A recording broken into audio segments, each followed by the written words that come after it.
Previous ఎపిసోడ్లో మనం చూసుకోవచ్చండి, కొండ ఎక్కి మొత్తం కిందకి దిగేసరికి మనకి మొత్తం ఆయాసం అయిపోయింది. దాని తర్వాత చాలా లాంగ్ డిస్టెన్స్ నడవాల్సి వచ్చింది. అదంతా ఒక ఎత్తు అయితే ఇప్పుడు ఇక్కడి నుంచి ఒక ఎత్తు అండి. మీరు అందరూ చూడొచ్చు, అసలు జనాలు కొన్ని వేల మంది ఇక్కడ నిల్చోవడం జరుగుతుంది. అసలు ఇక్కడ ఎందుకు ఆపేసారో మాకు స్టార్టింగ్ అర్థం కాలేదండి. కానీ ఒక్కసారి జనాలు తోయడం స్టార్ట్ చేసిన తర్వాత వెళ్ళామండి. అది చాలా డేంజరస్ స్పాట్. అక్కడి నుంచి మేము ఎట్లా బతికి బయటపడ్డామో నాకే అర్థం కాలేదు. ఆ గుంపులో గొరితలాగా వచ్చేసాము. షెట్ మొత్తం అస్తవ్యస్తం అయిపోయింది, కెమెరా కింద పడిపోయింది, మైక్ ఏమో ఊడిపోయింది, ఆగమాగం అయిపోయిందండి. ఫైనల్గా కోలుకునేసరికి ఇప్పుడు కెమెరా తీసుకొని షూట్ చేయడం జరుగుతుందండి. చాలా డేంజరస్ స్పాట్ అండి ఇది. చూడొచ్చు మీరు వాటర్ ఎట్లా పట్టుకుంటున్నామో. ప్రీవియస్ ఎపిసోడ్ లో మీరు చూడొచ్చు, ఆ కొండ దిగి అదంతా నడిచేంత వరకు వాటర్ కి చాలా ప్రీషియస్ అండి. ఒక్కొక్క బాటిల్ నుంచి 350 రూపాయలు అమ్మిరండి. కానీ ఇక్కడికి వచ్చేసరికి వాటర్ ఫ్రీ అండి. చాలా మంచి వాటర్, ఎంత టేస్ట్ ఉన్నాయో. ఫుల్ ఆల్కలైన్ వాటర్ అండి. కేవలం మన చేతిలో బాటిల్ ఉంటే చాలండి. అక్కడ పట్టుకోవడము, తాగడము, పక్కన వాళ్ళకి ఇవ్వడం. కానీ ఇక్కడ కూడా ఏంటంటే వేల మంది, లక్షల మంది జనం అయిపోయేసరికి ఆగమాగం ఉందండి. ఏ మాత్రం స్లిప్ అయినా కిందకేనండి, బాడీ కూడా దొరకదండి. చాలా జాగ్రత్తగా పోవడం అవసరం అండి. ఎందుకంటే మనకు అక్కడికి పోతే కానీ అర్థం కాదండి. చాలా డేంజరస్ స్పాట్ అండి. ఏ మాత్రం కొంచెము రెక్లెస్ గా ఉన్నా కూడా ప్రమాదంలో పడే అవకాశం ఉంటుంది. చాలా జాగ్రత్త. వాటర్ మాత్రం సాలిడ్ అండి, ఆల్కలైన్ వాటర్, సూపర్ వాటర్ అండి. కొండ చర్యల మధ్య నుంచి ఫిల్టర్ అయి వస్తుంది.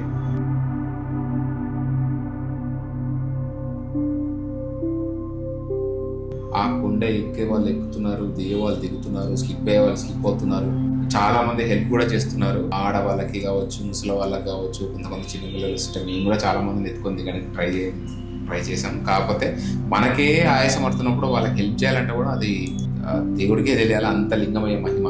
కానీ ఇది చాలా కష్టసాధ్యమైన దారి అండి. జనాలు ఎట్లా వెళ్తున్నారో ఎట్లా వస్తున్నారో దేవుడికే తెలుసండి. కొంతమంది అయితే అలసిపోయి పడిపోతున్నారు, అక్కడిని పడుకుంటున్నారు. అక్కడిని ఒక్కొక్కరు పడుకొని 2 గంటలు 3 గంటల తర్వాత లేస్తున్నారు. తిండి లేదు. అక్కడ దాకా వచ్చిన తర్వాత తిండి ఎక్కడి నుంచి వస్తుందండి? మీకు ఇంకో విషయం చెప్పాలండి, అక్కడ మంచి ర్యాకింగ్ ఉన్న పోలీసులు ఒక్కరు కూడా లేరండి. మీరు చూసుకోవచ్చు, అందరు హోమ్ గార్డ్లే. అసలు నేను వెతుకుదామన్నా కూడా నాకు కానిస్టేబుల్ కనిపించలేదు. ఉండొచ్చు, బట్ నాకైతే కనిపించలేదు. మొత్తం హోమ్ గార్డ్లేనండి. మనిషికి మనిషి సాయం చేస్తేనే ఈ ట్రావెల్ సక్సెస్ అవుతుందండి, ఆ దేవుడి దర్శనం జరుగుతుందండి. ఇక్కడ తెలియనోడు హెల్ప్ చేస్తాడు, తెలిసినోడు హెల్ప్ చేస్తాడండి. ఇక్కడ చూడొచ్చు, కూర్చుందామంటే ప్లేస్ లేదు, నిల్చుందామంటే ప్లేస్ లేని పరిస్థితి. ఇక్కడ నుంచి అండి మళ్ళీ ఇంకా వేరే జర్నీ అండి. ఆ వాటర్లో నుంచి, ఆ కొయ్యల్లో నుంచి, ఆ సందులో నుంచి ట్రావెల్ చేయాల్సి వస్తుంది. ఎప్పటికప్పుడు వాటర్ పడుతూనే ఉన్నారు, తాగుతూనే ఉన్నారు. అలసిపోయి పడిపోయే వాళ్ళు పడిపోతున్నారు, లేచే వాళ్ళు లేస్తున్నారు. వాళ్ళ బాధ వర్ణనాతీతం, వర్ణించలేని బాధ. వెనక్కి వెళ్ళలేరు, ముంగుడు పోదామంటే ధైర్యం సరిపోవట్లేదు. తెలియకొచ్చారు కొంతమంది, చాలా మంది బుక్ అయిపోయారు. దేవుడి మీద భక్తితో వచ్చారు, కాకపోతే రిగ్రెట్ ఫీల్ అయ్యారు చాలా మంది వచ్చినందుకు. ఇక్కడి నుంచి మళ్ళీ ఎట్లా వెళ్ళాలి అని భయంతో. దారి అంత ఈజీగా లేదు కదండి. ఆ కొండలో నుంచి కారే వాటర్ పట్టుకొని తాగుతుంటే అబ్బబ్బబ్బబ్బా, చల్లగా వాటర్ అండి, మంచి వాతావరణం. కానీ మోకాళ్ళ నొప్పులు, దగ్గు, దమ్ములు, ఇలాంటి ఏదైనా వ్యాధులు ఉన్న వాళ్ళు మాత్రం రాకూడదండి. వచ్చారంటే బుక్ అయిపోయినట్టే. మీరు వచ్చుడేమో కానీ మిగతా వాళ్ళకి మీరు భారం అయ్యే అవకాశం ఉంటుంది.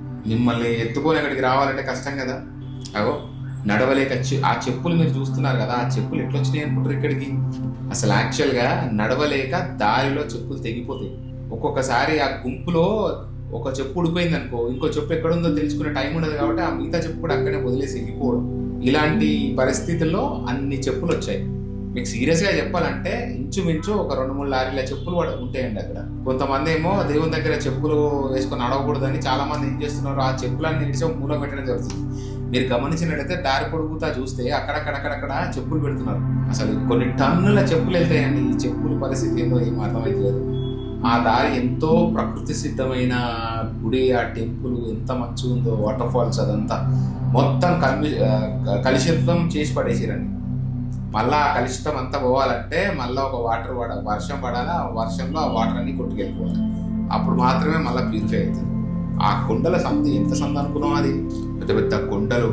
ఒక్కొక్కసారి వర్షం పడ్డప్పుడు ఆ కొండ చర్యలు ఇరిగి కింద పడతాయండి. అట్లా ఇరిగి పడ్డందుకు కొంతమంది గాయాల పాలయ్యి ప్రాణాలు పోగొట్టుకున్న వాళ్ళు కూడా ఉన్నారంట. అసలు ఈ స్పాట్ ఎలా తెలుసో ఏమో తెలియదు, కానీ నేను అడిగిన లెక్క ప్రకారం నాకు కొంతమంది ఏం చెప్పారంటే, ఎప్పుడో చెంచులకి నీళ్ళ కోసము అడవి గాలించుకుంటూ వచ్చినప్పుడు ఇక్కడ ఒక నీళ్ళ ప్రదేశం కనిపించిందని, అది వెతుక్కుంటూ ఆ మార్గం కోసం అన్వేషించుకుంటూ పోయినప్పుడు ఒక పెద్ద లోయలాగుండి అక్కడి నుంచి ఒక వాటర్ ఫాల్ పడుతుందని, ఆ వాటర్ ఫాల్ దగ్గర ఆ నీళ్ళ కోసం పోయిన చెంచులకి అనుకోకుండా శివలింగం కనిపించింది. అది ఎప్పటి నుంచిందో కూడా వాళ్ళకే తెలియదు. ఇంచుమించు 90 సంవత్సరాల కంటే ఎక్కువ నుంచే ఉందంట. సో వాళ్ళు చెప్పేది ఏంటంటే మునిలు, ఋషులు, అఘోరాలు ఇక్కడ ఉండి తపస్సు చేసుకునే ప్లేస్ అంటారు. అయితే అప్పట్లో ఎవరో ముని వచ్చి దాన్ని స్థాపించి ఇక్కడ తను తపస్సు చేసుకోవడం జరిగిందంట చెప్తారు. సో అలాంటి క్రమంలో ఎప్పుడైతే చెంచులు దీన్ని పూజించడం స్టార్ట్ చేసిదో అప్పుడు ఏమైందంటే ఆ అఘోరాలు కానీ, ఆ ఋషులు కానీ, ఆ మునిలు కానీ ఇక్కడి నుంచి వెళ్ళిపోయారనమాట. సో అక్కడక్కడ కనిపిస్తారు కానీ ఎందుకంటే ఇంతమంది జనాలు వచ్చినప్పుడు వాళ్ళ తపస్సుకి భంగం వాటిల్తుంది కాబట్టి మెల్లమెల్లగా వెళ్ళిపోయారని చెప్పి అంటారు. మీరు చూడొచ్చు వాటర్ ఫాల్ ఎట్లా పడుతుంది, అంత అద్భుతంగా ఉన్నది. అప్పుడు పూజించిన మునియో ఋషియో లేకపోతే అఘోర ఎవరు స్థాపించారో ఆ లింగాన్ని కానీ చాలా సైంటిఫిక్గా స్థాపించాడండి లింగాన్ని. ఎందుకంటే మీరు తర్వాత చూడొచ్చు, మీరు మొత్తం కొండ శిఖరం పై నుంచి ఒక హోల్ లాగా ఉంటుందండి. అక్కడి నుంచి ఒక నిండు వెన్నెల పౌర్ణమి రోజు చైత్ర మాసాన అక్కడి నుంచి వచ్చే వెలుతురు డైరెక్ట్గా శివలింగం మీద పడుతుందంట. శివలింగం చూస్తేనేమో లోపడుంది. ఆ శివలింగం పడుతున్నప్పుడే ఈ 3 రోజులు యాత్ర జరిగేది. అది పడ్డ తర్వాత చేస్తారంట. సో అక్కడున్న స్థానికులు చెప్పింది అంటే అంత యాక్యురేట్గా అంత మెజర్మెంట్ తోటి ఆ లింగాన్ని అక్కడ స్థాపించడం జరిగింది.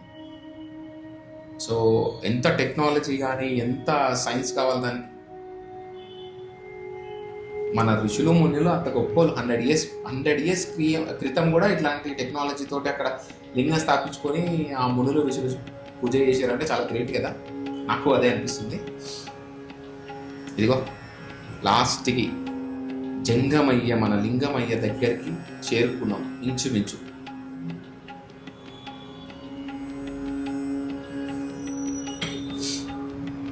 ఇక్కడ వీరభద్రుడి ఆలయం కూడా ఉందండి. మనము ముందు పోయేటప్పుడు చూసారా, కొబ్బరికాయలు ఇష్టం వచ్చినట్టు వేసారండి. అసలు ఏందో ఏమో అర్థం కావట్లేదు. అక్కడికి వచ్చిన వాళ్ళు చాలా మంది సీరియస్ అవుతున్నారు. అసలు మెయింటెనెన్స్ కరెక్ట్గా లేదు, ఇష్టం వచ్చినట్టు బిహేవ్ చేస్తున్నారు. ఎప్పుడైతే వాళ్ళు అన్నమాట ఎంతవరకు కరెక్ట్ అంటే పోలీసుల చేతులకు ఎప్పుడైతే వెళ్ళిపోయిందో ఇది, వాళ్ళు ఇష్టం వచ్చినట్టు చేస్తున్నారు, గుండాన్ని ఖరాబ్ చేస్తున్నారు, కొబ్బరికాయలు కొట్టే అన్ని వేసేస్తున్నారు. చెంచుల చేతిలో ఉన్నంత కాలమే గుడి చాలా పవిత్రంగా పద్ధతులతో ఉండేది. ఎప్పుడైతే చెంచుల చేతు జారిపోయిందో, ఇన్ ద సెన్స్ అదే ఎప్పుడైతే చెంచుల చేతిలో నుంచి వేరే చేతికి వెళ్ళిపోయిందో మెయింటెనెన్స్ కానీ ఆ పవిత్రత కానీ అదంతా పోయిందని చెప్పి ఇంత ముందుకున్న వచ్చి చూసిన వాళ్ళు కానీ, అక్కడ స్థానికులు కానీ అక్కడ చుట్టుపక్కల ప్రజలు కానీ, అంతేందుకు అక్కడికి వచ్చిన భక్తులు కూడా చాలా మంది ఆవేదన వ్యక్తం చేస్తారు. అది చెంచుల చేతనే ఉంటే చాలా బాగుంటుందని చెప్పి వాళ్ళ ఒపీనియన్.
ఇక చూడండి, ఆ వాటర్ మీద చల్లుకుంటే ఆహా చల్ల వాతావరణం అది సాలిడ్ అండి. చాలా మంచిగా అనిపించింది మాకు. పారే జలపాతం కావచ్చు, అవన్నీ కావచ్చు, చూడముచ్చటగా ఉంది ప్లేస్ అది. ఇట్స్ ఎ గ్రేట్ ఎక్స్పీరియన్స్ అండి. ఎక్స్పీరియన్స్ అయితే కానీ మనం చెప్పలేము. పూజ దగ్గరికి వెళ్ళామండి. పూజ దగ్గరికి వెళ్ళిన తర్వాత విగ్రహం దగ్గరికి వెళ్ళడం జరిగింది. అక్కడ సెలబ్రేషన్, అక్కడ దేవుని చూద్దామని చెప్పి వీడియో తీస్తామనుకుంటే పక్కన వాళ్ళు అలా వీడియో తీయకూడదని చెప్తే ఇక వాళ్ళకి రెస్పెక్ట్ ఇచ్చి మనం ఆ లింగం కాకుండా తర్వాత షూట్ చేయడం జరిగిందండి. కొంచెం ఇబ్బందికరంగానే ఉండే. ఎక్కడైతే మనం మన లింగాన్ని ప్రతిష్ఠించిన ప్లేస్ మాత్రం మనకు కరెక్ట్గా, నేనైతే వాటర్తో అభిషేకం చేయడం జరిగిందండి. లింగాన్ని అయితే నేను ముట్టుకోలేదు. చాలా మంచిగా జరిగింది దర్శనం. ఫైనల్గా చూడొచ్చు ఒక్కొక్కరి ముఖాల్లో సంతోషం ఎలా ఉంది.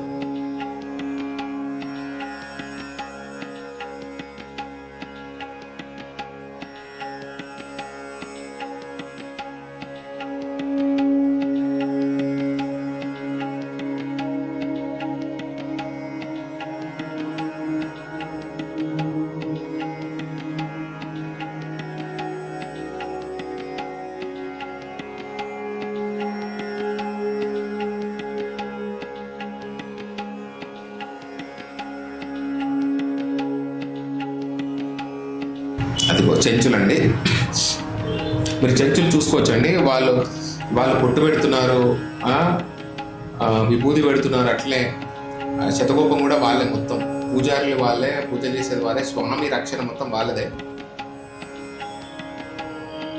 కానీ మెయింటెనెన్స్ మాత్రం వాళ్ళ దగ్గరికి నుంచి లాగేసుకుంటూ చెప్తున్నారు భక్తులు కానీ వచ్చిన జనాలు కావచ్చు. మనమంటే ఫస్ట్ టైం పోయాం, చాలా మంది ఒక్కొక్కరు 20 సార్లు 30 సార్లు పోయిన వాళ్ళు ఉన్నారు కదా, వాళ్ళు చెప్తున్నారు.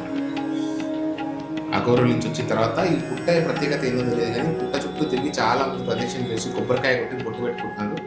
దాని గురించి కూడా ఏదో స్టోరీ ఉందంట, మనకు తెలియదు. చూడొచ్చు, అక్కడి నుంచి చూస్తే మొత్తం కొండలు ఎట్లున్నాయో చూడొచ్చు, కింద లోయ మొత్తం. అగో మా శివన్ ఎక్కుతున్నాడు అయితలేదు సార్కి. అగో ఆంటీ చూడు ఎట్లా వచ్చింది.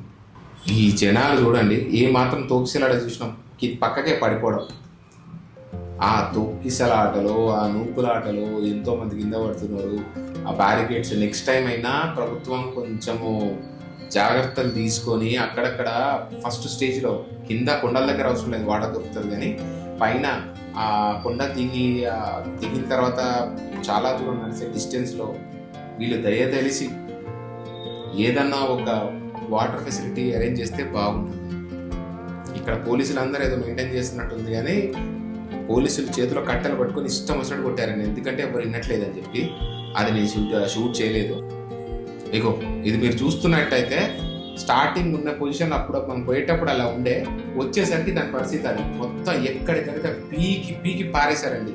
సత్య అండ్ మా రాజన్న కోసం చాలాసేపు వెయిట్ చేసాం, 2-3 గంటలు కూర్చోవడం జరిగింది.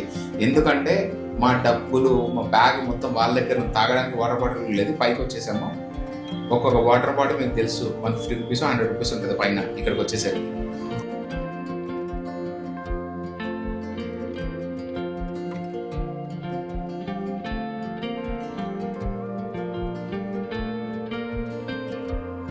అండ్ అన్నం తిన్నామండి. పొద్దున చాలా బాగుందండి. తర్వాత ఇక్కడ తిన్నాం కదా, వేరే దగ్గర తిన్నామని పక్కనే అన్నదానం చేసినట్టు పోయినామంటే చాలా వరస్ట్ గా ఉంది. ఏం కడగలేదు, ఆగమాగం గందరగోళం ఉంది. అది అసలు ఎందుకు తిన్నామో అనిపించింది. జేబులో ₹1 లేదు, ఏం చేయాలో అర్థం కాలేదు. కనీసం పైసలు ఇచ్చి ఆటోలో పోయే పరిస్థితి కూడా లేదు. ఎందుకంటే మా దగ్గర ఉన్న ఈ బ్యాగ్ కానీ డబ్బులు కానీ మొత్తము మనం దగ్గరనే ఉంటాయి, సత్య దగ్గర రాజన్న దగ్గర ఉన్నాయి. సో చచ్చినట్టు మేము నడుచుకుంటూ 2 కిలోమీటర్లు వెళ్ళాం. తర్వాత 1-2 గంటలకి మనోళ్ళు రావడం జరిగింది. ఇక అందరం కలిసి కూడి రిటర్న్ టు హోమ్. ఇంటికి వచ్చేసరికి ఆల్మోస్ట్ 3 గంటలు అయిందండి. నైట్ 3 అయింది ఇంటికి వచ్చేసరికి. ఇదండి మా శైలేశ్వర లింగమయ్య స్వామి దర్శనము సాహస యాత్ర. నెక్స్ట్ ఎపిసోడ్లో మళ్ళీ కలుద్దాం. Until then bye friends.